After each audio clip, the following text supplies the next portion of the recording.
Hello అండి, అందరికీ welcome back to my channel. నేను మీ జ్యోతి. చింతపండు లాలీపాప్ నాకు చాలా చాలా ఇష్టం. సంక్రాంతికి ఊరికి వెళ్ళినప్పుడు అక్కడైతే తెగ తిన్నాము, దొరికాయి చాలా బాగా. అండ్ మా పిల్లలు ఒకసారి చేయి మమ్మీ అంటే ఇది రెండోసారి చేయడం చాలా చాలా బాగా వచ్చింది. డెఫినెట్గా ట్రై చేయండి. అండ్ ప్రాసెస్ ఏంటో చూసేద్దామా? అయితే వచ్చేసేయండి. గంట ముందు అయితే చింతపండును అయితే నానబెట్టాలండి. ఇది నానిన తర్వాత 2 టైమ్స్ అయితే మంచిగా వాష్ చేయాలి. ఆ తర్వాత చింతపండు గుజ్జుని మిక్సీ జార్లో తీసుకొని మెత్తగా గ్రైండ్ అయితే చేసుకోవాలి. మీకు ఎంతమందికి చింతపండు లాలీపాప్ ఇష్టమో కామెంట్ చేయండి. అలాగే బెల్లాన్ని తురుముకొని పక్కన పెట్టాను. ఇదైతే నేనైతే 1 కప్ అయితే తీసుకున్నాను.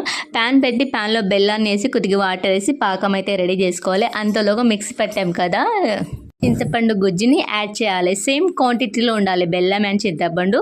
అండ్ కలుపుకొని దాంట్లో అయితే 1 స్పూన్ అయితే షుగర్ అండ్ కొద్దిగా 1 స్పూన్కి తక్కువ సాల్ట్, 1 స్పూన్కి తక్కువ అండ్ కారం అనమాట వేసి మొత్తం మాడనివ్వకుండా అక్కడే నిలబడి కలుపుతూ ఉండాలి. నిజంగా చాలా చాలా బాగుందండి. డెఫినెట్గా ట్రై చేయండి.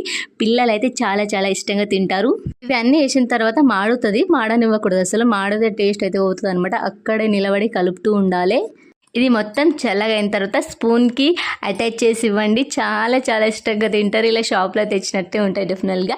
అండ్ మీకు ఎంతమందికి ఇష్టము, మీరు ఎలా చేసుకొని తింటారు కామెంట్ సెక్షన్లో కామెంట్ చేయండి. అండ్ వీడియో నచ్చితే డెఫినెట్గా కామెంట్ చేయండి. ప్లీజ్ లైక్ చేయండి, సబ్స్క్రైబ్ చేసుకోవడం అస్సలు మర్చిపోకండి. మళ్ళీ ఒక రెసిపీతో, ఫుడ్ రెసిపీతో మేము ముందు ఉంటానండి. బాయ్, టేక్ కేర్, మళ్ళీ కలుద్దాం.